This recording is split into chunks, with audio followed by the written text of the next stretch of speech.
Welcome to our webinar and candidates forum tonight. I'm going to wait just a moment to allow the attendees to be added to the forum. Please stand by.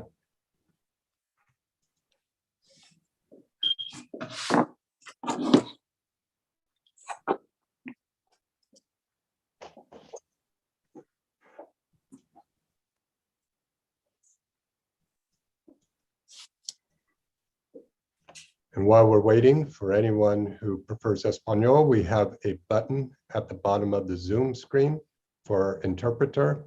You can click on that to hear our interpreter, Adam Lopez.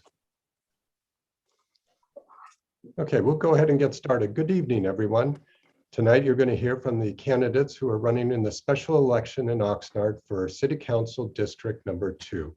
I'm David Marin, your volunteer moderator tonight. It's my pleasure to be here helping the neighborhood councils bring you this forum. This candidates forum is being sponsored by the neighborhood councils. The neighborhood councils are an organization of volunteers within the city that meet regularly to provide a channel of communication with the city staff and an avenue to raise awareness to issues within the neighborhoods and throughout the city. To learn more about the neighborhood council organization, you can visit their website, which is at Oxnard, www.oxnard.org/neighborhood-services. On the screen in front of you, you'll see a map of various neighborhood councils. There are quite a few in Oxnard to cover all of the areas of interest. So please learn more, find out how you can join, attend meetings, and we would be all grateful to have more participation in our civic government. Tonight, we have two of the candidates with us. We're waiting for our third, but we will begin. We have Gabe Tehran and Ty Hartley. The way this will work is we'll have opening statements of 2 minutes each for the candidates, and then we will take questions that were submitted in advance on the website. Many of you submitted those questions. I'll try to get to as many as I can. After we finish with the questions, we'll have closing statements of about 3 minutes. So with that, we randomly drew straws earlier, you might say, and we have an order. So Gabe Tehran is going to be, and I'm saying that wrong, Gabe Tehran is our first speaker. And Gabe, when you're ready, I want the audience to know that we have a timer, so each candidate will know exactly how much time is available. Whenever you are ready, Gabe, you have 2 minutes. Great, thank you. Before I get started, will we be able to turn on our videos? Yes. We will do that, or our support person will take care of turning on your video as well. Stand by. Gabe, are you not able to turn on your video? Yes, it gives me a message that the host has stopped turning on videos.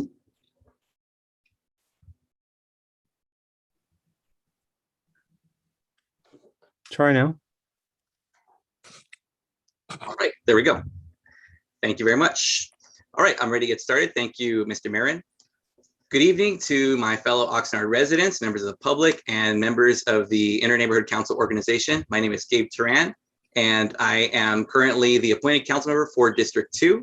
And I first want to thank the INCO for putting this together this evening. I've been on the other side of planning these forums for the INCO. I know how much work goes into it, so thank you all very much for doing that. I would like to open by saying that I have been with my family in this area. My family's been in the Oxnard area for over 100 years, and I'm a product of the Oxnard School District, Oxnard Union High School districts. And I've served my nearly 2-decade career in human services and education, serving teens in Ventura County and the Oxnard area. And looking at my experience, I come from the neighborhood councils myself. I restarted my dormant neighborhood council a few years ago, and I was elected 3 times as chair after doing that. And I joined the Inter-Neighborhood Council organization, served as a vice chair for 2 terms. And we held innovative projects such as the district meetings, virtual community meetings when the coronavirus hit, and the candidate forums I mentioned earlier. I'm also a former Parks and Rec commissioner. And it was very big for me when I came onto that role that we worked on advocating for equity in our park system and our recreation, which I believe we did a great job of, and resident engagement, which we also did and was very innovative for that system. We also were able to acquire $8.5 million for Campus Park, which is just across the street from my neighborhood and included in my neighborhood and part of the, just across from the district. Lastly, I represented District 2 in the priority session for the next 5 years on council. Had we not appointed someone, there would have been nobody to represent District 2 in that conversation, advocated for us and for other equity areas in the city. We passed $5.6 million to dedicate improvement of our landscaping system and the first positive budget in nearly a decade. Thank you very much for this opening portion, and I'll turn it back to Dave. Thank you. Thank you. Our next candidate is Ty Hartley, followed by Eduardo Huerta. So Ty, when you're ready, you have 2 minutes. Hello, I'm Ty, and I am currently serving my 3rd term as chair of the River Park Neighborhood Council. As a community leader, I am heavily focused on resident engagement and enforcing transparency and accountability. I have lived in many neighborhoods throughout the city: Rose Park, Colonia, Central Oxnard, El Rio, and now River Park. So I am aware of the challenges each community faces, and I know how to listen. I intend to work with residents from all districts. I'll work diligently for all neighborhoods as I have my own. I'll continue to research and exercise independent judgment, not just be a rubber stamp. If you follow city council activity, too many of the votes are unanimous. It's 7-0 on almost everything. That is not how the world functions naturally, when people think for themselves. So we need more variety on the council than what we have now, and that is what I intend to do. Thank you. Our next candidate is Eduardo Huerta, if I'm pronouncing that correctly. Yes, you are. Can you hear me? Yes, we can. Eduardo, you can turn on your video if you wish, so we can see Give me a you. second. Hold on a minute. I'm just here a minute. Sorry about that. That's okay. Take your time. No problem here. And you may have Start noticed video. we have a timer on the screen counting down. So when you are ready, you can Okay, go I ahead am. and begin. Give me a second. All right. Good evening. Let me start by appreciating the time and effort everybody's taken to get to know us personally, as to question and get familiar to how we interact with our community. It's good to know as candidates what we have to offer in the change in a better way of life and serving the community of Oxnard. Seeing communities grow throughout the time, seeing a lot of our iconic history be replaced by new developments and shopping centers wiping out the history of Oxnard can be concerning to the heritage of the importance of our migrant families who have always been a big part of our community. I hope this community understands that the same oppression in politics used against this community is what opened up the opportunity for me to run for office, to give this voice to those families who really don't have a voice in this community. It took more for me to take this opportunity in running for your local city council member. It's not about boosting my ego or keeping families away from opportunity, because everything has a process in the city. It is a give and take relationship when it comes down to a good relationship between residents and their council members, acknowledging their need to make life dependable and sustainable and offering good opportunities and succeeding, providing the right resources and outreach programs that will help guide our residents in a better way and helping them build stronger families.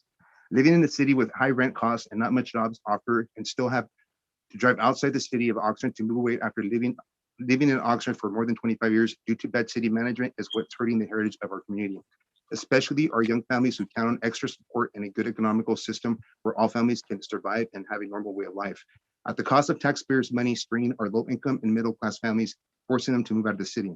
A lot of us have come and gone from this beautiful city of Oxnard, and most of us intend to always come back appreciating the beauty of what the agricultural community has to offer, especially living and being surrounded by our beautiful Gold Coast. From our wetlands like Ormond Beach, or taking the weekend off and camping out at McCrath Beach, sorry about that. Moving away and residing back to Oxnard, and you learn how to appreciate everything the city has to offer to all families who choose to make their own, choose to make Oxnard their own hometown. It's important to, okay. Please keep an eye on that timer. And for those who are watching at home, there is a slider on the right side of the timer. It has a little button in the middle. You can actually grab that little button with your mouse and slide the slider further to the left so you can see larger images of those speaking. Eduardo, we did not get to see your video come on while you spoke. If you'd like to take a moment to get that working, and then we will begin with you for the very first question. Much better. There you go. Okay, Eduardo, we're going to begin with our first question, and you are up first on this one. tell us a little bit about your views of District 2. So there are 7 districts in the city of Oxnard. Do you feel certain things make District 2 unique? And do you think that really matters in a city of 7 districts? Well, honestly, I think District 2 has a lot to offer. It's a very unique district. Having Colonia and being part of, I guess, District 2 has a big portion of what Oxnard really is. We have the historic part, which is downtown. We have the Colonia area, which is our agricultural community. And then we have obviously the collection, which is a new part of Oxnard. I think it's a good demographic when it comes down to growth. I think it's very unique that the way that the city and the district is planned, I think it's very unique that we have a lot of opportunity to growth from offering families, I guess, more opportunity to take their families out, to be more diverse, to get more involved in their community. I think the diversity in our community as well, it interacts well with our residents as far as, sorry about that.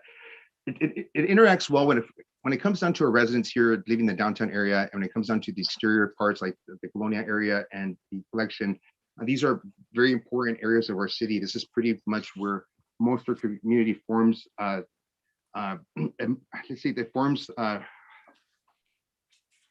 forms what really represents the city of Oxnard. It really has been part of our community since 1903. A lot of us, like Gabe, have been here since the 1900s. So you mean maintaining and respecting that foundation, knowing that we can still progress in our city and actually protecting. Stop you there, Eduardo. Keep an eye on that timer on the next one, please. Okay, nice job, though. We'll move on. Gabe, you are up next, so let's hear your thoughts. The question again is, how is District 2 unique and different from the other districts, and do you think that really matters? Well, thank you for the question, Dave. I'll say that in the city of Oxnard, we have 6 districts, and District 2 is one that I find incredibly unique in that we have the newest development in our district at River Park and in Wagon Wheel. We also have some really great economic growth that happened from the development of the collection, also the redevelopment of the Esplanade and the Lowe's Shopping Center, all within our district. There's also some legacy neighborhoods in there as well, such as mine at Fremont South, Fremont North, Wilson, Carriage Square, then some newer developments, which have a few decades on them as well, Sierra Linda, Orchard Park, really great developments. But it's great to add diversity because we have different levels of income. We have different diversity in demographics and people who come from all walks of life. We have a number of multi-unit housing developments as well, especially in the Sierra Linda and South Bank neighborhoods, where folks live in multi-unit housing in apartments and have different experiences as well. And a lot of River Park and Wagon Wheel, even though they're the newest developments, are all very dense multi-unit housing as well versus single family homes like we see in the rest of the district. And we have a very modest business corridor within our district, and there are some really great businesses we have. And many of them are locally owned businesses, and you'll see them when we feature them on the city council meetings. But to me, they're part of the community just as much as the residents are, and they add to what we have within our district versus all the other ones. I love all the districts, the whole city, but District 2 is definitely a great place to live. So thank you. Thank you, Gabe. Ty, we'll go with you. You'll have 1.5 minutes. We haven't been able to see video for you, Ty, just as an FYI. I'm not sure if you're able to. Oh, yeah.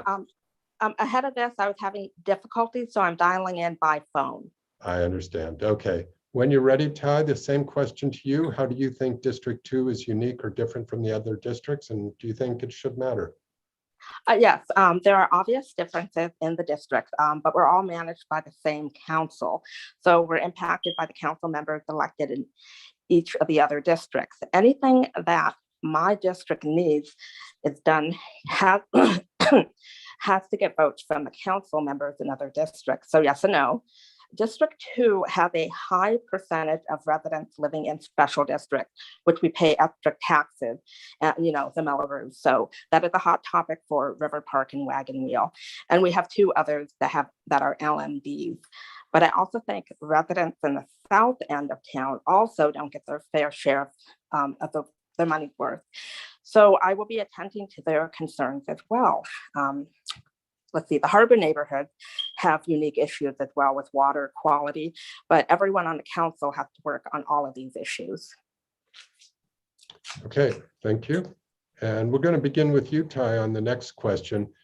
Certainly, the issue of downtown and how it should be developed has been a question for years and years, and I'm sure you all have your own thoughts about it. So please, Ty, share with us your view on the city making a major effort to rejuvenate the downtown. What should that look like? Okay, well, after years of trying, I'm not confident that the city has done enough to demonstrate that it's able to manage the renovation of downtown. I think the city needs to stop over-regulating and allow business owners to do what they do naturally if the city weren't in the way. The voters last year adopted a permit simplicity program, and the council members need to ensure that it is implemented so that permits can be obtained more efficiently.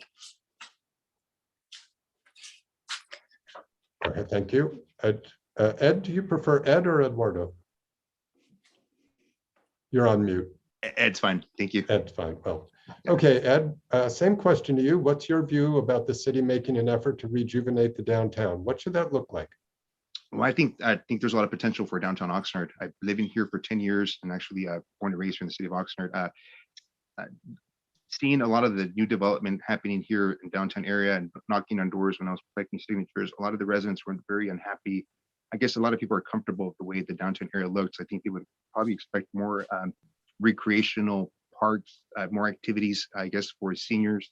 I think there's a lot of potential for us to offer that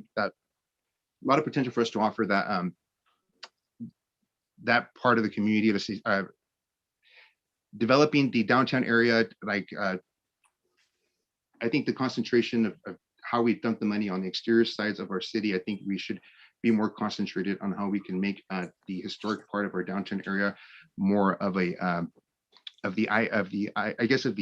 icon of our community. It's probably the soul of our community at the very moment, just because it's been neglected for so long. And I think that it's very important that we give the attention to our residents that have been here for a long time, like our baby boomers, who actually really have given a lot of input as far as what they would like to see from our council members. A lot of us do personal interests as far as what we want in our city, and not so much what the community or residents need.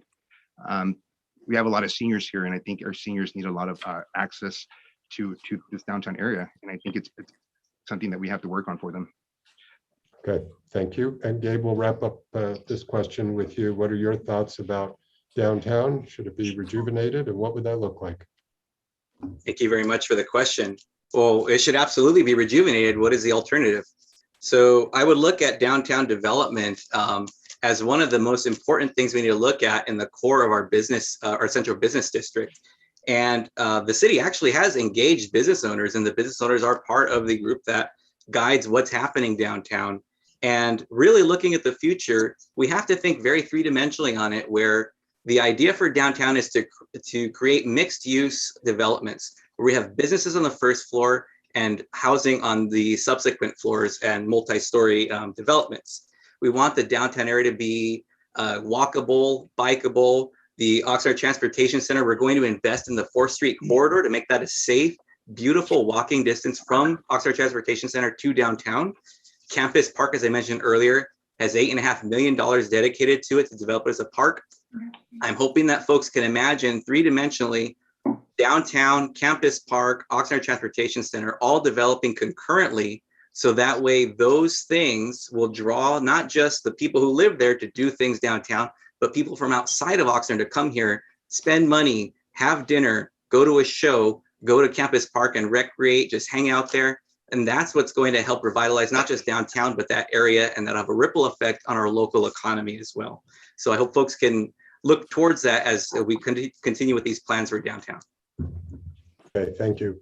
Ty, you're going to be up first again. This is a random order that we go through all night, so it's your turn to go twice. Ty, we want to start off with you on a question about the harbor. This has been an issue that affects all of the Oxnard area and to many ways Ventura County. What is your position on how the harbor should be managed and rebuilt? Okay, well, I have to say, honestly, the Fisherman's Wharf is an embarrassment. I don't think that anyone thinks it should be left the way it is now. Unfortunately, the city and the county do not have a productive working relationship, but we need to fix our own internal problems if we are going to attract businesses willing to revitalize the harbor area.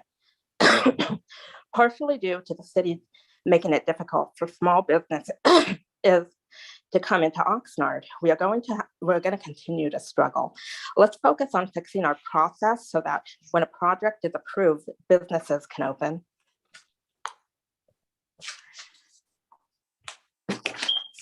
Are you finished, Ty? Oh, yes. Okay, thank you. Gabe, you're up next. Please share with us your thoughts about the proper way to rebuild the harbor, what you think should happen. Thank you very much. I will say that the county and the city of Oxnard have a strained relationship for a number of years. However, for those who saw that in the city council meeting, that has been alleviated and work is happening to rejuvenate the harbor area. And there's work that's going to be happening. You can see the plans in staff reports where that came out. Know that I agree that the Fisherman's Wharf area certainly needs some rehabilitation. There are options to have that happen in the future.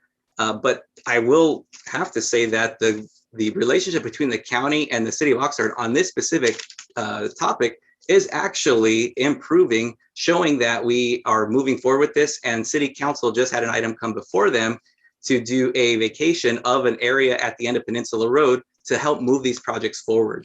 So things are progressing with it. Again, we have to think long-term and three-dimensionally on it, and knowing that this will happen, but it needs community support and continued collaboration between the county and the city. Thank you. Thank you. Ed, let's hear from you. What are your thoughts about rebuilding the harbor? What do you think should happen? Well, I think it's very important that we actually rebuild our Channel Lands Harbor. It's probably a community that we really need to concentrate besides the downtown area.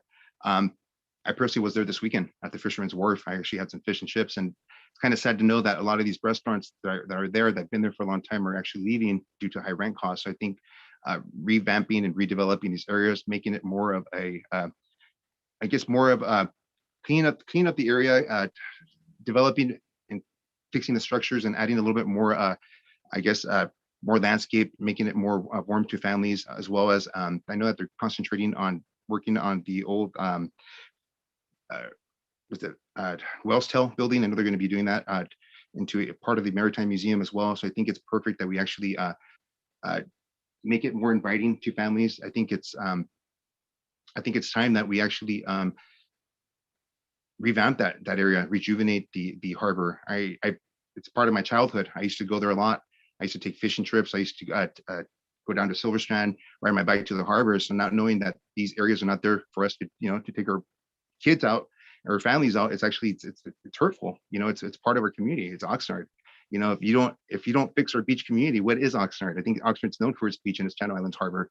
So I think just having Seabridge there itself has actually added a lot to that area, and I think we can do more to it, especially to the structures on the wharf. I think it needs a lot of work, no matter whose budget it is. I think we need. Okay, thank you. Gabe, you'll be up first on this one. We want to talk about climate change. The questions, there's several about this issue. Certainly, one city council person is not going to change global climate impacts around the world, but there are things that can be done locally. So share with us your view about what an elected official can really do policy-wise to enact some good local and perhaps global impacts against global climate change. Right. Thank you, Dave. Well, I would counter to say sometimes all it takes is one person to get it started. But I will say that within the city of Oxnard, we are looking at our climate action plan that is going to be moving forward. I have asked, and we're having things move forward in having a styrofoam ban be studied and included in that climate action plan, as well as looking at what other things we can do to better our refuse and our waste that's going into our trash system, but also ending up in our storm drains and our oceans.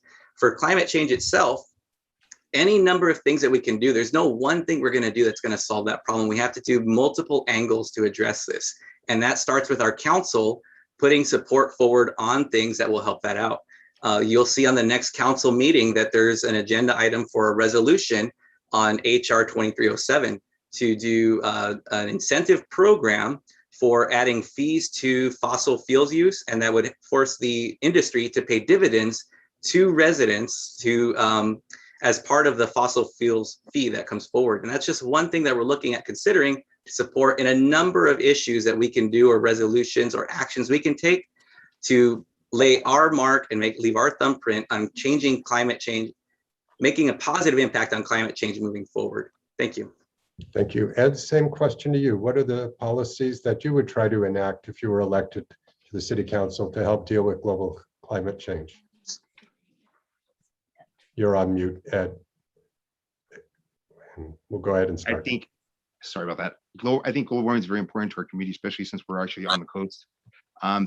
This past month, we've actually experienced a big part of global warming, our heat. We're actually towards the winter season, and there's days that are hot, there's days that are cold. And so let's say this, working for the Speaker's office 10 years ago, that was our concentration, the global warming impact that it would do on our obviously on our state, knowing how our water resources are pretty limited. Let's say this, it's important that we advocate for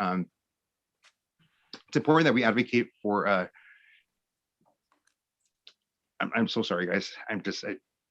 It's very, I'm not very good on the phone.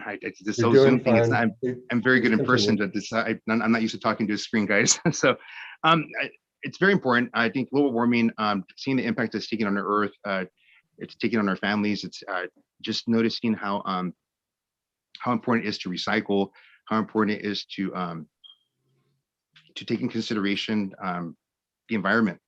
I mean, I'm gonna go ahead and skip this. I mean, I'm sorry, guys. I mean, that's fine. I'm in an IV pack right now, so I'm a little sick, so I'm sorry. I'm not trying to use it as an excuse. I just, Thank you, Ed. We'll move on to Ty. Yeah, thank you. Sorry about that, guys. But global warming is important to me, and I mean, like I said, I'm better in person than on the phone. I have to cut you off there. Yeah. So, but stand by. So Ty, let's hear from you. What are your thoughts as far as if you are elected as dealing with global climate change within the city? Okay, well, I'd like to say that we should continue on the path of what we're doing. And I know starting in January, the city is implementing changes to our green waste disposal, and it's now going to be collected weekly. And thinking locally, once the levee project has been addressed to protect the residents of River Park, there will be an opportunity for the surrounding communities to be included on decision-making for the amenities. This can happen once a responsible entity has been identified to secure the project, and will be able to keep up with the ongoing maintenance.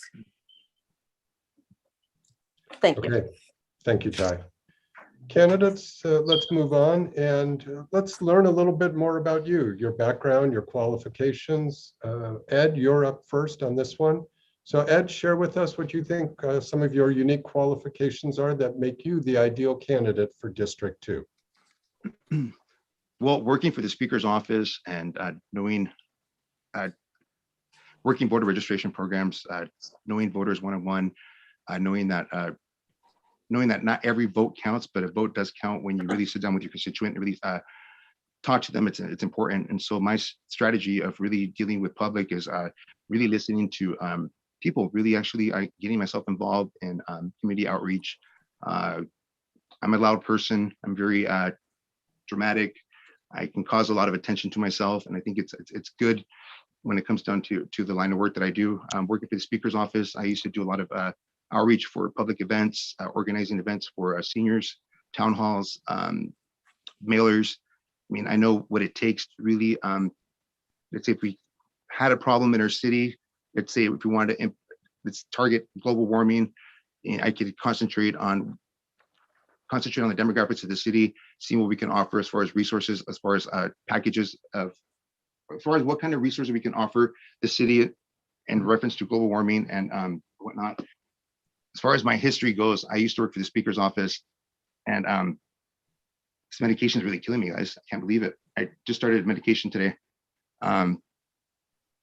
Working for the Speaker's office, it was a very intellectual job, doing one-on-one outreach for the Speaker, and building campaigns from the ground up is normally what I do. And we've all kind of got a feel of it during this term. I am so sorry, guys. Thank you, Ed. Your time is up. We're going to move on to Ty. Same question to you, Ty. Please share with us what are some of your unique qualifications that make you an ideal candidate for District 2. Okay, well, we all have our own unique challenges. I think an important distinction to make here is that since I live in River Park, I will still be included in District 2 after the redistricting. The population growth in River Park means that the new district line most likely won't go far south enough for the current appointed councilman to still live within our district. The theory is that if the appointed councilman won this election, the council would redraw to put him in District 1 and then assign us the current District 1 council member. That would mean ultimately 2 districts would get reassigned council members and not be representatives that were chosen for us. So I urge voters to choose someone who has still lived within the River Park and Wagon Wheel districts after the redistricting. Thank you. Thank you. Gabe, we'll wrap up with you on this question. Please share with us what qualifications that you have that you think make you the ideal candidate. Thank you. I feel like I got extra time because I heard a lot about me in the previous statement, but not a lot about the previous candidate. So I actually, as I mentioned earlier, I've worked in human services as an alcohol and drug counselor for adolescents early in my career for the first 7 years. Then I went into education. I've worked in education for the last, since 2008. And I'll say that all of that time I spent working with adolescents, with challenged youth, challenged communities, and challenged families. I know what they go through. Myself and my own upbringing faced challenging situations as well in coming up with my mom and my family and facing, addiction and many other things that face us as social issues. That, and then my work in education has allowed me to be able to influence in the county and the state work around prevention. And you'll see one of my priority areas is around youth and investing in our youth, because if we prevent them now, we invest in them now, we will spend less later on in public safety, in healthcare, in the juvenile justice system or the criminal justice system. So that's a priority for me and what I bring a level of knowledge to moving forward.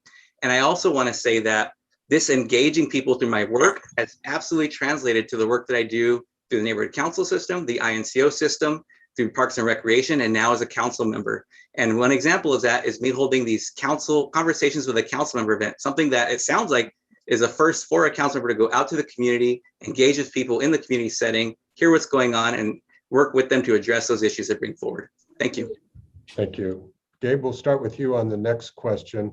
There's several here about homelessness, and share with us your ideas about dealing with homelessness. And in particular, part of the question, if you could answer, is explaining the homeless court system. Do you think that will be a benefit to the homeless community? Thank you very much. So homelessness, like many other issues that we face in our society, is not a thing that we're going to solve with one strategy. We can't solve it with one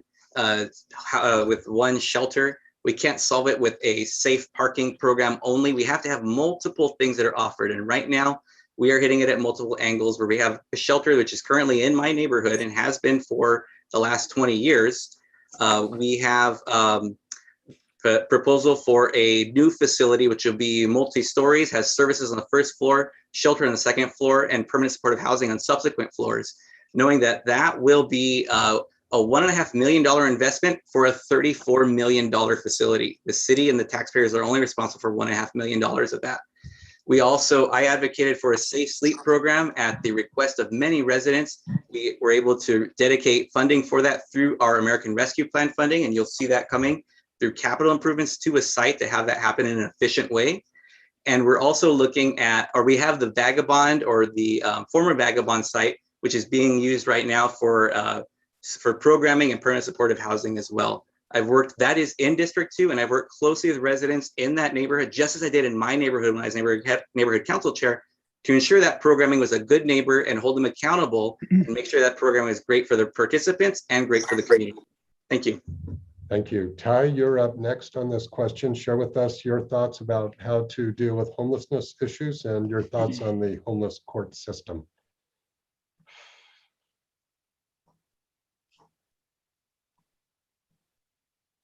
Ty, are you there?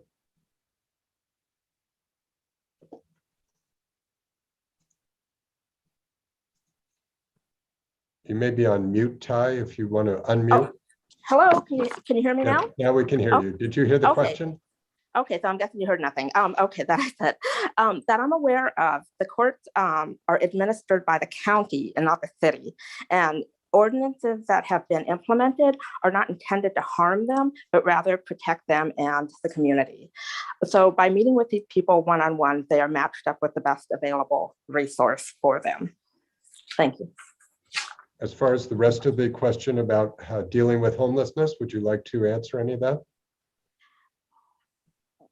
Are you talking to me? Ty, Okay, so you sorry. still have time if you wanted to Yes. answer any more about homelessness and what your plans are. Well, what my plans are currently being addressed by both the county and the sheriff. And that is when I conducted a community meeting recently that talked about how when they are going out to meet with these people, they're matching them up with a resource that is best for them. And I would like to continue on that path and not just lump everybody into just one category. Okay, thank you. Ed, we'll wrap up this question with you. What are your thoughts about dealing with the homelessness issue and the homeless court? Do you think that's a good thing? Well, I think it's, first of all, let's find them some help. Let's not throw them on the outskirts of the city or throw them in the river bottom, right? That's probably the right thing to do. I think at the beginning of the recall, the steer recall, that's how I pretty much outreach for the recall of the governor was because of the homelessness issue here in the city of Oxnard. Gabe Turan being a intellectual on drug and substance abuse, I mean, I would think he would have handled the problem better. And the day I talked to him, sat with him at Starbucks, it was to target the homeless issue problem because that's how I created this platform. I was actually harassed by police department because I had a relation with the homeless community and whatnot. And so not knowing that, noticing during COVID-19 how a lot of our homeless population was being filtered within our agriculture community brought a lot of concerns to me, only because a lot of our families were working the fields and packing our foods. They were hitting grocery stores, which is highlighting a lot to me. So I think it's very important that we take care of residents right by supplying the right housing programs. I went yesterday to Mercy Housing, the Vagabond Inn. They just hired new staff members there, and Janelle Solis, who is the housing navigator, wasn't there to be found. And I had ran into 2 individuals that were sick, that were complaining. And I don't think the outreach is, I don't think we've done much for the homeless population. I know that Carmen Ramirez and I know the county are just barely jumping on board when other counties have already taken care of the problem. So I think it's important that we actually take care of it and find a solution for it. And I think the homeless population really needs the help as far as, Thank you, resources Ed. we can get Gonna for have them. to stop you there. Sorry. But Ed, you're up Thank you. first on the next question. So on this question, I think for old timers like myself who grew up in Oxnard, the Oxnard Boulevard was always part of Highway 1 controlled by Caltrans, but that has changed over the years as Rice Road was extended and Caltrans no longer is responsible for the Oxnard Boulevard part. So Ed, the question to you is, what would you like to see on Oxnard Boulevard now that it is a city street and the city is no longer constrained by some of those old regulations? I would like to actually a little bit more lighting in downtown Oxnard, a little bit more action as far as more inviting, having more restaurants that are more inviting to families, sort of like Main Street Ventura.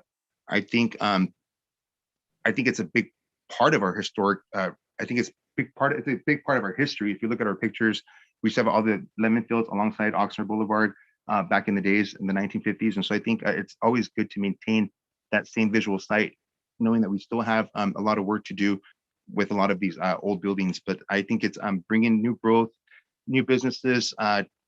My goal was to, and my plan is to maybe make it like a small business on corridor. And a lot of these families from during COVID-19 became entrepreneurs, a lot of new ideas, new creations, new crafts, a lot of new menus, I guess, a lot of new ideas in the kitchen, I guess, for restaurants to open up. And so I think creating a new element for Oxnard to see what Oxnard can offer is really much concentrating on the downtown area, Oxnard Boulevard, adding some more lights, fixing the medians, making it more inviting, and adding a little bit more of the field of the historic part of Oxnard and highlighting what Oxnard's about. I mean, I think having the theater there and adding some money into that building, it would be nice, maybe open it up again. I think it's just part of what makes Oxnard historic. Thank you.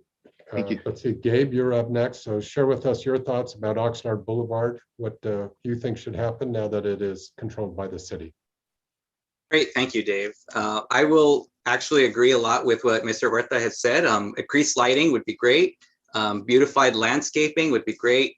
One thing that I think a lot of folks don't realize, and I didn't learn this until I was on Parks and Rec, is that along Oxnard Boulevard, a lot of that property belongs to the railroad. And so we are limited in what types of upgrades and enhancements we can do. I think it's important that we work together with the property owner on those portions to really see how we can make those look beautiful.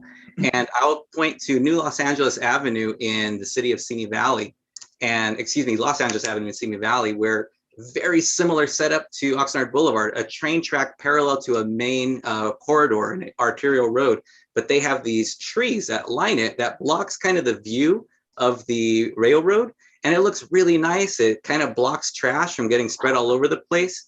And when I asked about that being done when I was on Parks and Rec, that's when I found out it belongs to the railroad and we are limited. So a collaboration would be needed to have that happen. Until then, increased landscaping, working with our 311 folks and working with our city staff and any volunteers who are willing to keep it beautiful, keep the trash out of there, is really going to go a long way. And as we go through and continue to increase the beautification of it. The last thing I'll say is, we have biking path, a class 1 bike lane separated from Oxnard Boulevard going now from Gonzales. It will go all the way to 2nd Street in the near future. Thank you.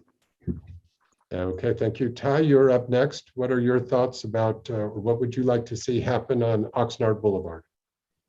Let's see, for starters, fewer potholes, that's just the start.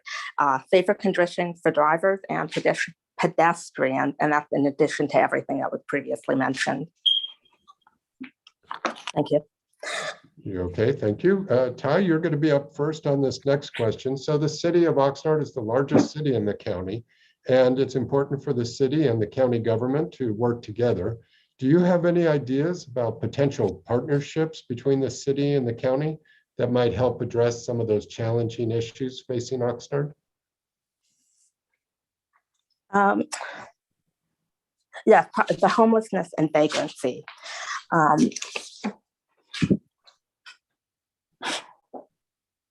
We need to be able to make sure that we're working together to address them. Since the boundary lines frustrate both residents because they don't understand what takes county responsibility and what is city responsibility. That is all. All right, thank you. Up next is Ed. So Ed, share with us your ideas about potential partnerships between the city and the county. You're on mute, Ed. We'll wait till you unmute.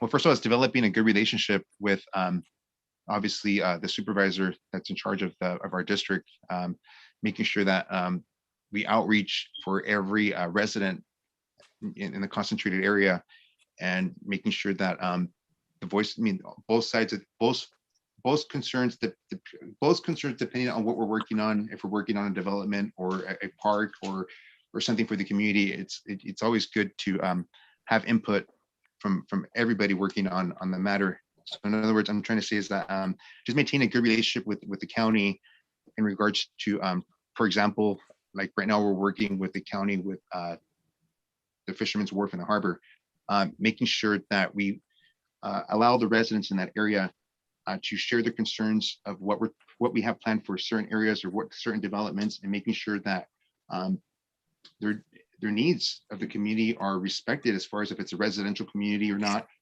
if it's heavy traffic or not heavy traffic. Taking consideration on all that, because the budget does come from the county. And so I figured acknowledging that and considering our residents will impact the relationship we have with the county. Thank you. Gabe, we'll wrap up with you on this one. What are your ideas for increased potential partnerships with the county? Great, thank you. This is a great question because it really shows the importance of a collaborative nature in working with our folks at the county. And I would say that I have a positive working relationship with county staff and with our county supervisors. Oh God, who overlap with districts, with a District 2, and that's Supervisor Levere and Supervisor Ramirez. I will say that I agree, homelessness is something where we overlap, and we should be leveraging resources and combining efforts to address it in a way that is done with dignity, but also has meaningful and effective results in it. But beyond that, the county oversees alcohol and other drug treatment services for the county of Ventura for those who do not have the means or insurance to pay for it. And that is provided to them at low or no cost. In addition to that, mental health services. And these are all provided regardless of citizenship status, regardless of ability to pay. And I think a partnership with the county of Ventura can help us with these issues that we have going on in our city. Again, I have 2 state credentials in addictions treatment, and I've seen it my entire career. And I see what is needed and where we have these gaps in services and how we can leverage each other to work towards solving that. And again, public health is another one where we could look at social determinants of health and look at some of our more challenged neighborhoods and what could be done in a county and public or county city partnership to address those issues that are unique to those neighborhoods and how we can improve them and uplift them. Thank you. Thank you. We're going to start with you on the next one, Gabe. It's come up already tonight, the issue of drugs, treatment and rehab programs. So share with us what you think Oxnard should be doing in this area. Do you think Oxnard should have its own drug treatment and rehab program separate from the county, or do you have other ideas? Well, I don't believe that any municipality should take that on themselves, especially one in a financial situation like ours, where we are just now climbing out of a number of fiscal years where we're working on a structural deficit. However, the county does and has provided this, and a positive partnership with them can work towards having services contracted to the county to be provided directly for Oxnard residents, regardless, again, of their citizenship status or ability to pay or their housing status. Knowing that the services we need are a continuous services from beginning, which is in prevention, all the way up through treatment and everything encompassed in treatment, which would be intake, assessment, inpatient and outpatient treatment services. If we have a continuous services that can address the needs of our population, and we have a positive working relationship with the county who does provide those services or can provide those services, that's how we can address it best. And keeping in mind, we can also collaborate with our school districts, with our neighborhood councils, with all of these entities in the city who have a hand and are affected directly or indirectly by the issue of alcohol and other drug substance use disorders. And so there's certainly things we can do, but we shouldn't do it alone. We need to do it as a collaborative effort with the county who does provide those services now. And maybe we can enhance the things they can't provide yet. Thank you. Okay, thank you. Ed, we'll go to you next with the same question. If you can unmute, we will ask you, what are your thoughts about Oxnard implementing its own drug treatment and rehab program? Do you have other ideas for dealing with people that are suffering from drug and drug abuse? So what can I say about this subject, guys? We've all know where I started my platform at. We all know what the Oxnard Police Department and Gabe ran. We're trying to keep away from the public eye. I think it's time that we really enforce the drug problem. I think it's time that we not allow law enforcement or city council members to allow drugs on the streets. Gabe is well aware of where the drugs come from, and he says he's a substance abuse counselor. I think when I first sat there and talked to him, he thought I was an addict, or I'm not sure what he read into me. He treated me like a person that didn't exist, and so I don't understand how he can stand strong for the homeless population. So I think it's very important that we integrate ourselves as far as council members integrate ourselves into individual lives when it comes to the homeless population, and really, if we're really trying to make a difference, really consider what they have to say and really trying to assist their needs. A lot of families have the ability of throwing their kids on the street and not doing much for them.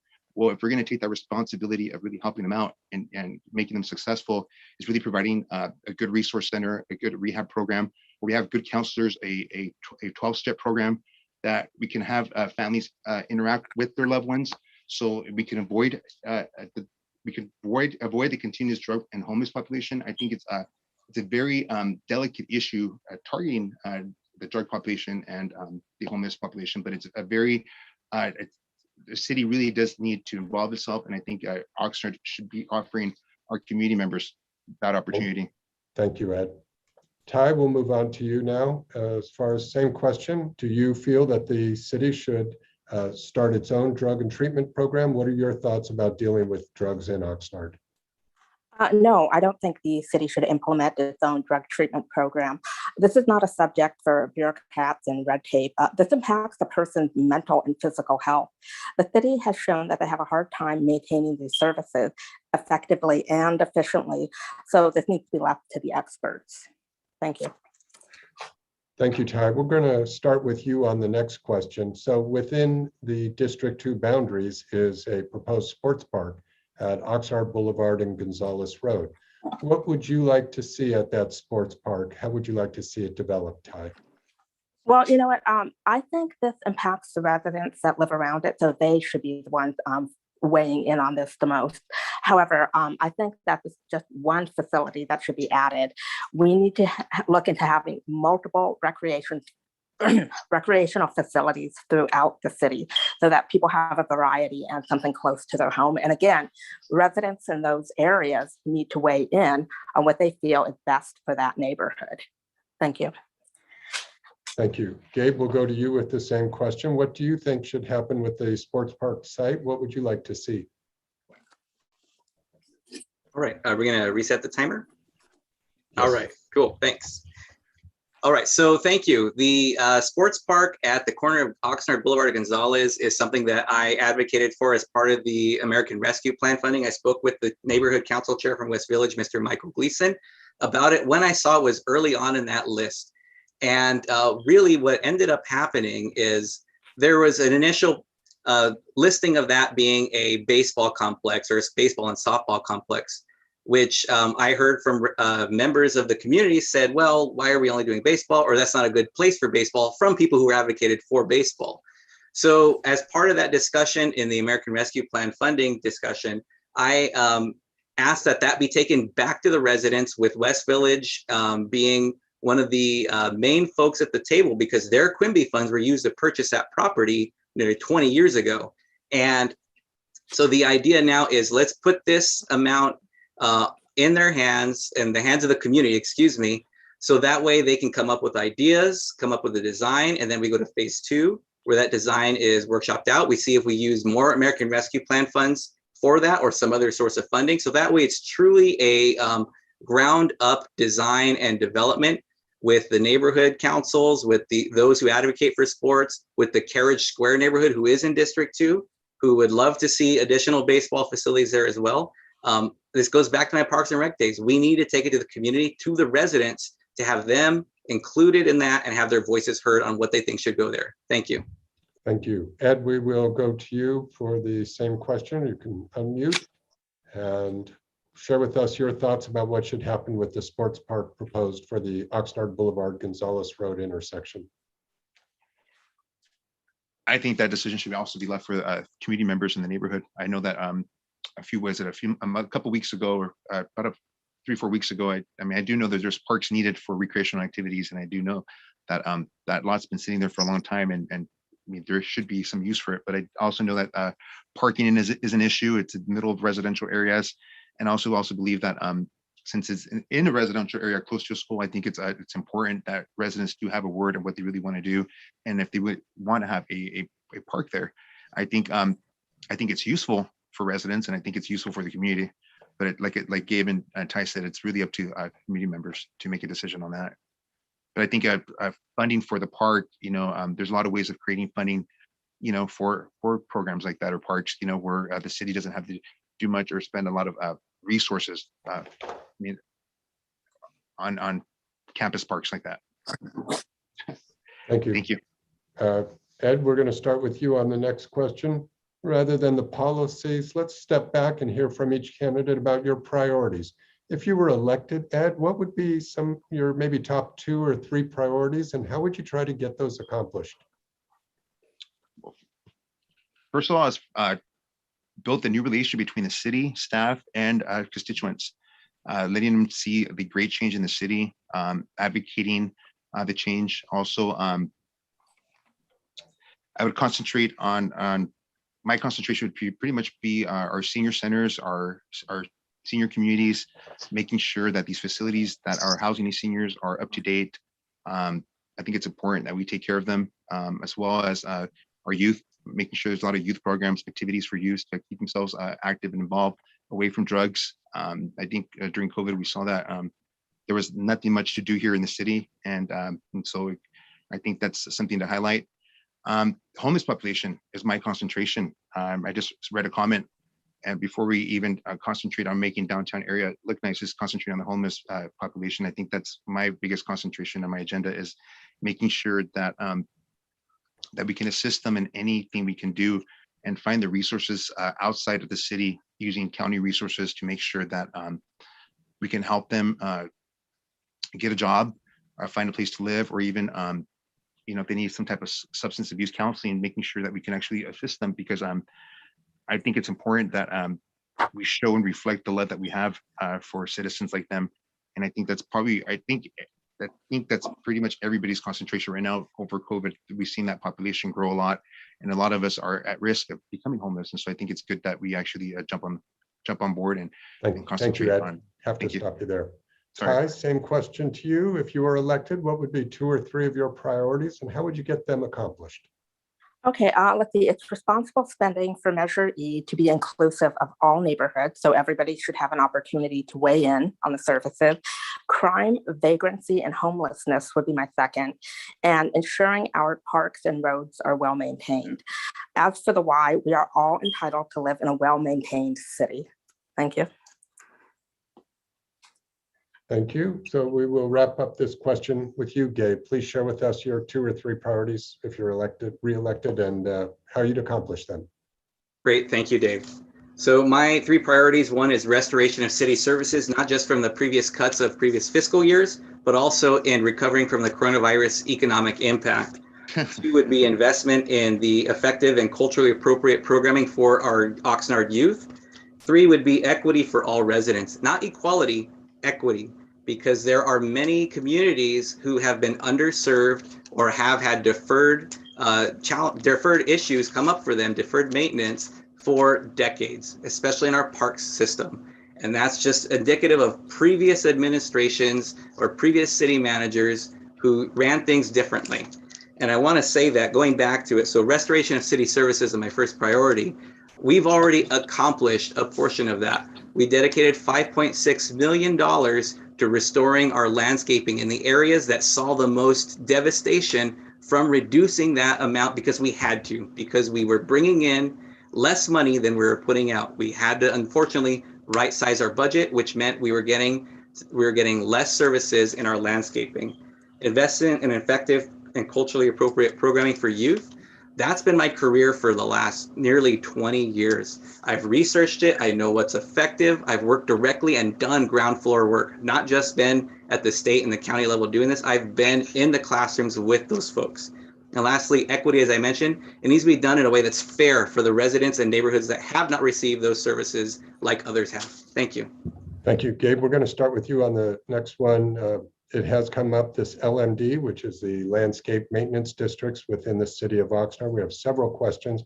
I'm going to start with one about, as a city council person, would you support something that would allow the LMD admin fee audit? That's up to the person who wrote this question, says that's been held confidential. Would you try to make that information more transparent and public, so that the city residents will know what's going on with the LMD, and in general, your thoughts on the LMD?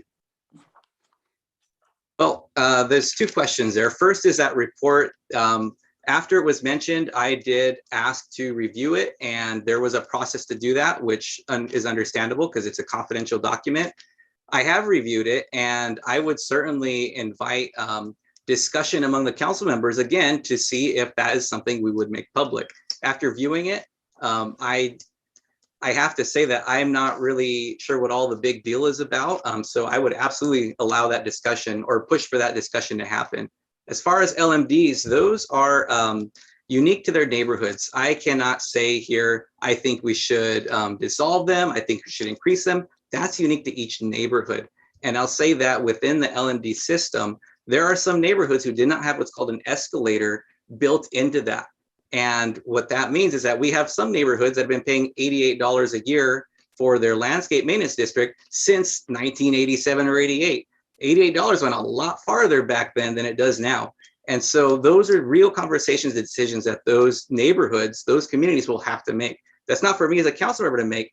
That's for them to make as a neighborhood. If we were to look at the other LMDs throughout the city, that's always a conversation to have. Know that in District 2, there are limited. We have the CFD in River Park, and then South Bank is one.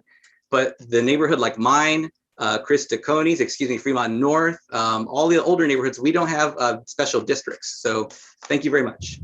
Thank you. Ty, we'll go to you next. Same question about what you think should happen with this report. Should it be made public, and how do you think LMDs should be handled? Okay, yes, I absolutely believe the report should be made public. The residents in the LMDs pay an extra charge for services. Sometimes they're finding out they're not getting what they paid for. The city charged the LMDs for an audit and then voted to withhold the information and the results. This should be made available to everyone. That I am aware of, the current council is continuing to withhold the admin fee audit. 2 council members had asked that it come back into a closed session and put into another vote, but I'm not quite clear on the outcome. And that what I do know is that the city manager hasn't taken care of this as well. But the bottom line is that the residents deserve to see the audit. They need to know what they are paying for. Thank you. Thank you. Ed, we'll go to you next and share with us your thoughts about LMDs and what you think should happen with this report, if it should be made public or not.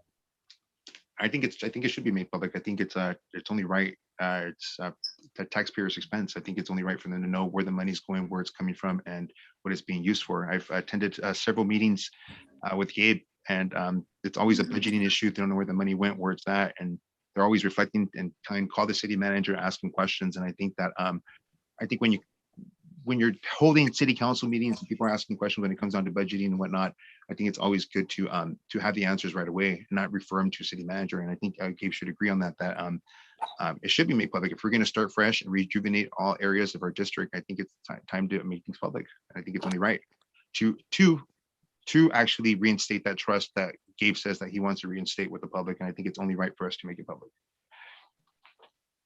Okay, we will move on. And Ed, you're going to be up first on this next question as well. We've talked about LMDs. Now let's talk about city parks. So within the city, there's quite a few parks. What are some of your thoughts and plans to enhance these parks, to bring more opportunities to the residents to enjoy the parks?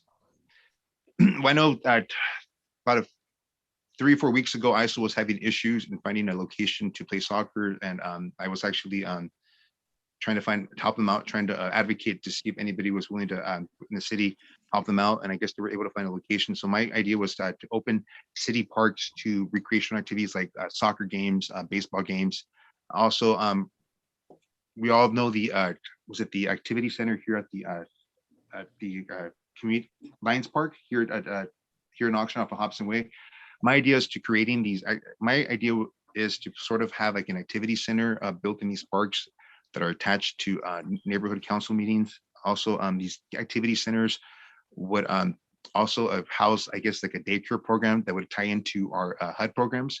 And so I guess local residents who actually are not on HUD, on CDR, sorry about that, on CDR can actually sign up their kids, and have their own little daycare centers in these parks, which will create revenue for the city, because our CDU program is run by the city. So it's just rejuvenating our money back into the city, into our youth programs, into our parks. And so I think every park would have its own individual funding and recreational center, and would help for activities like soccer games and baseball games. That's my goal. Okay, thank you. Gabe, same question to you. So what are your thoughts for enhancing the park for the benefit of the residents? Well, that's one thing that is already in process. We've invested in our parks, not just in the landscaping, as I had mentioned, but also in having an item move forward with Public Works to investigate the parks that have playgrounds that are the most in disrepair, those that cannot have equipment repaired but needs to be replaced. And as I learned in the Parks and Recs Commission when I was there, a number of these playgrounds, unfortunately, the manufacturer doesn't make a lot of these parts anymore, and that have to be custom made, which increases the cost. So now that we've dedicated some of our funds to look into this with Measure E and improving our parks and our playgrounds, That is one thing that we can look forward to in the future. In addition, the city through Public Works is working on changing out some of the turf and landscaping where appropriate to make it drought tolerant and California native plants so that it uses less water. It's going to take less maintenance. And that way we could focus more on watering the lawn that we do have, the grass we do have, and having parks and everything open space where needed, but also available for sports facilities and and other games as well. Lastly, we have tennis courts and basketball courts that are in disrepair. And we're looking at how we can add those to capital improvement projects, especially in the Pleasant Valley Park in South Oxnard, which is in incredible disrepair. As just one example of many, but that's being worked on now. Thank you. Thank you. Ty, we'll wrap up this question with you. What are your thoughts for the enhancements of the city parks? Okay, it would be starting with functioning bathrooms and consistent maintenance, better lighting, and constant input from residents. Another benefit to select parks would also be to include police cameras. Thank you. Okay, thank you. We're going to start with you, Ty, on the next one. We haven't talked about this yet, but clearly one of the most important things for a city council is to review and prepare the budget in conjunction with the city staff. Share with us, Ty, your thoughts about the budgeting, the financial situation in Oxnard, the opportunities. What are some of your policies you would try to promote if you were elected to the council? Let's see, for the budgeting, there needs to be a lot more transparency to people what's available and what needs to be maintained, starting with Measure E. I believe that's one that, it's very controversial. We have mixed feelings about it, and there needs to be accountability for that spending. It's a little hard to track at this moment because it goes into the general fund, but once we identify projects that need to be maintained ongoingly, we should have a committee of citizens that oversee it, that ensures it's maintained consistently. Thank you. Thank you. Gabe, sorry, Ed, you're up next. Ed, on this question about finances, share with us your thoughts about handling budgeting within the city, financial opportunities, challenges. I think I sat in a meeting with Ty and at the collection, and they were trying to do I think it was a racquetball court or racquetball. They were trying to do something. One of their community members was trying to request something special for the community, and they're trying to talk about budgeting, and somebody said they had money, somebody said it wasn't there no more, that it was spent on this. And it sucks when you have new committee members coming in to neighborhood council meetings that expect the services from their community as much as council members. And so I'm trying to say is that my thing is probably to fix the problem is creating like a small trust for each community where they can develop their own fundraising programs and create their own money. I know that a lot of communities are involved, and I think if the more we make these community members more active and more involved with themselves and dropping ideas on how they can create money and having their own funding, where we do have a special committee that's actually managing and budgeting the money, would be great. It counts. It actually secures the residents in that area for anything that's needed, like street lights, repairs for a playground, or let's say if we a basketball court or a tent, it's money that's being generated within their own community, and I think Oxnard, the way it's growing, I think it's perfect for it now. I think areas like the Wagon Wheel, the collection, they have good neighborhood councils like Ty Hartley that sits on the board that are really entwined with their community. Really stop you there, Ed. Thank you. Thank you. And Gabe, we'll wrap up this one with you. Please talk about city's financial opportunities, challenges, what you believe should happen in regards to promoting the financial safety of the city. Thank you very much, Dave. We absolutely have to be prudent with our Measure E dollars. The taxpayers trusted the city with it. I mentioned that I was initially not in support of it, but then when I saw the bottom line and what would happen if we didn't do it, that's when I became supportive of it, especially how it affects and supports and enhances our most challenged communities. And I would say that with budgeting, I actually have financial experience through my job where I oversee programming, and I've helped to acquire over $10 million in funding for school sites from the California Department of Education that our education system in our county otherwise would not have. And it's competitive funding that we had to apply for. And so That being said, I sat in and served since February, where we had to do our budget for this fiscal year we're currently in. And that was a really great experience for me, looking at this larger scale, larger than what I've done before in my job. And I have the experience to do that. And we have to be, I see where we have to be efficient and where we have to be smart about our spending. And I'll say regarding budgeting, so far we've talked about downtown development, harbor, climate, parks, improving Oxnard Boulevard, all these things. It sounds like the other candidates, if those were agenda items in the council, they would have voted yes on them. And so it's interesting to hear that, you know, they would characterize rubber stampers or 7-0 votes when I've had no votes, but also it sounds like they would have voted yes to these things too. And when folks see them, I ask them what they would have voted no for. Thank you very much. Thank you. Gabe, we're going to start with you on the next question. This will probably be the last one, but it may be important to many people when they look at what happens during the July 4th, New Year's Eve, some of the other holidays. There's a large number of illegal fireworks that are shot off, which obviously cause problems for animals and children. And so in the past, the city has not been able to do much about this, but it's one of those issues that people who are concerned, it's very important to them. So share with us what you think can be done about this problem in Oxnard. Wow, thank you. That's a really great question if it's the last one. So this is one of those issues that is a very difficult one to solve.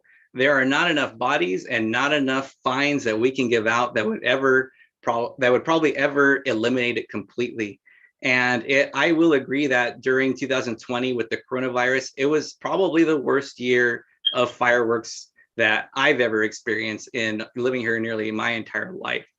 But I will say that there are strategies the city is using to try and be effective in addressing it. The police department is really limited in what they can do, even with a full staff of patrol on those evenings of 4th of July and on New Year's Eve. We have drone strategies. We have folks who can report it over 311, people who can call it in, and it's still not enough.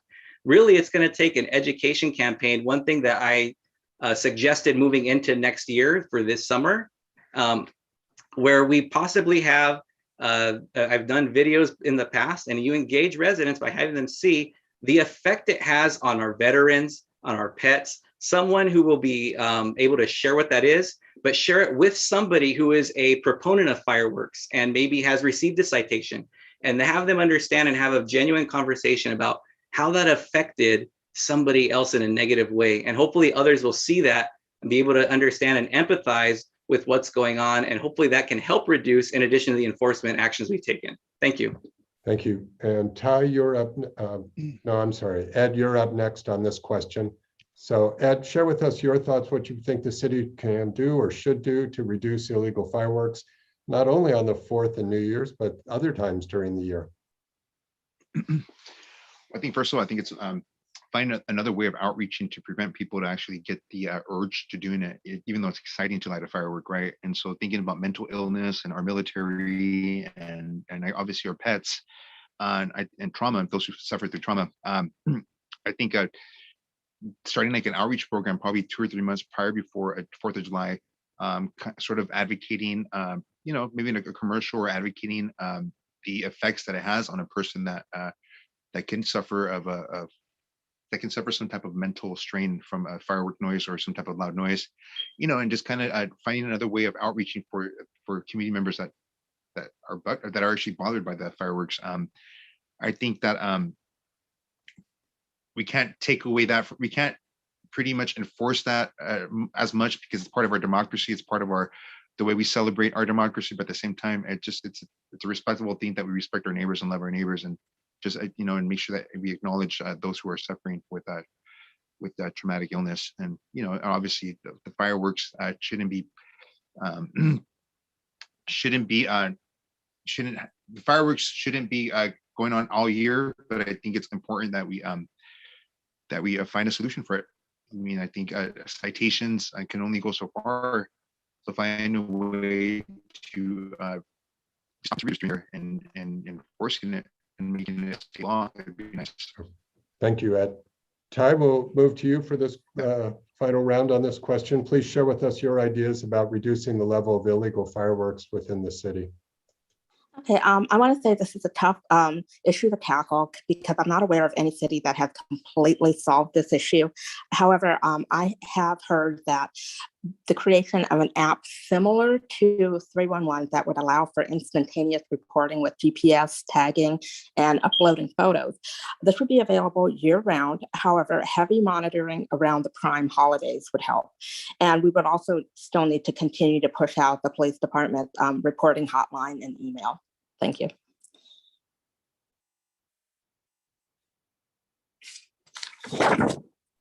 Thank you, Ty, and candidates. I would joke with you that we're at the halfway point, but we are really at the end.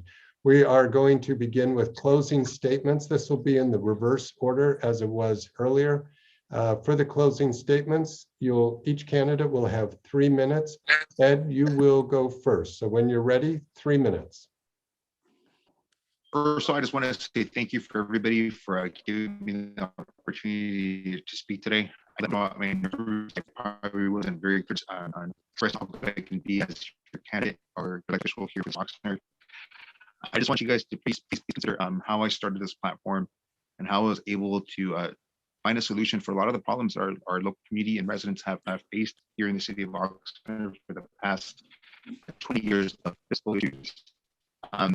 I didn't mean to bring off the state. I didn't mean to create this recall for trend, but I was able to personally live through a lot of experiences. I guess that we all have gone through with the city to have the experience to highlight it in a political platform. I created enough attention to have this forum tonight.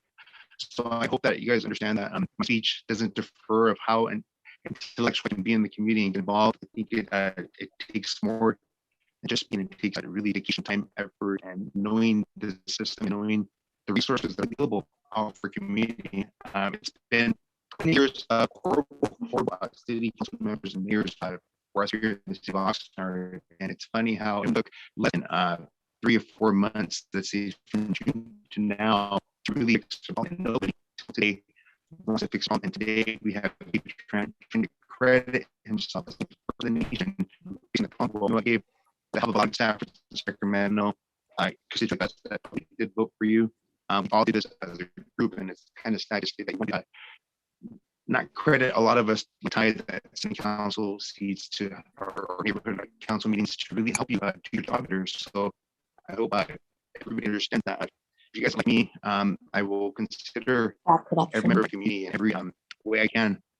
And I think it's also important that just give everybody an opportunity and a chance to express themselves and also everybody's thinking about the homeless population and the community here.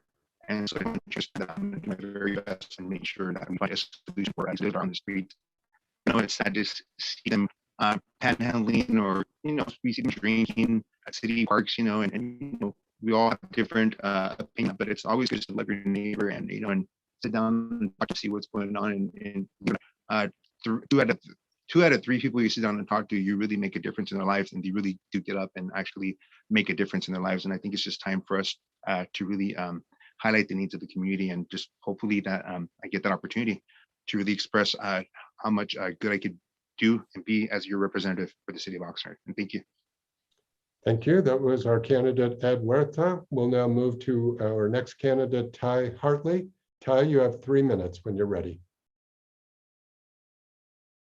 You're on mute, I think, Ty. Okay, can you hear me now? Yes, we can. Okay, sorry about that. Thank you.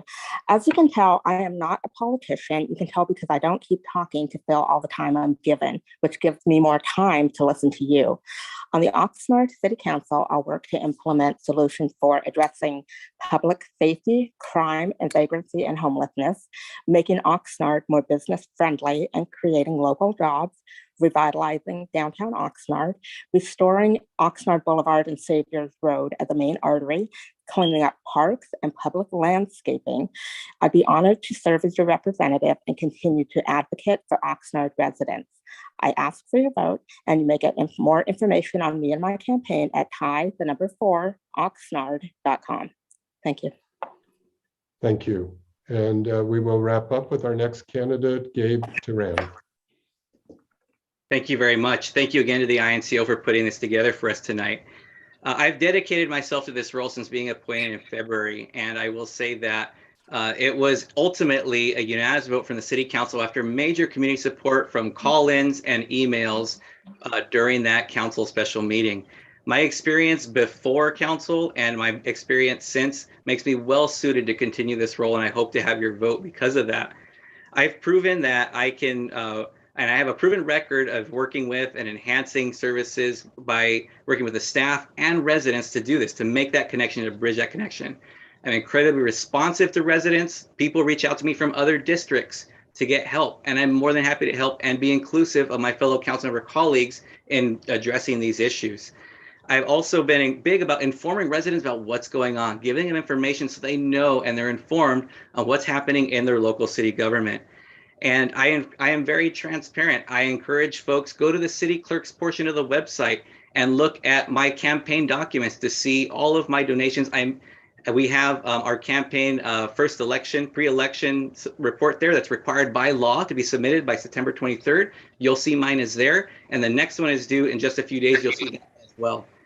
I want to mention that I have broad community support, not just from residents and voters, but I've been endorsed by the Greater Oxnard Organization of Democrats, Ventura County Democratic Party, Central Coast Labor Council, Gold Coast Carpenters, Cause Action Fund, Planned Parenthood Central Coast Action Fund, SEIU 721, Carmen Ramirez, Supervisor Carmen Ramirez, Supervisor Matt Levere, Oxnard Union School Karen Shear, Oxnard School Board Trustee Elizabeth Botello, Oxnard School Board Trustee Catalina Martinez, former trustee Dennis O'Leary, and community leaders Marvin Booz and Michael Mercurio, in addition to many other individuals who lent their support in what they see me doing and giving me that confidence to know that what I'm doing is the right thing.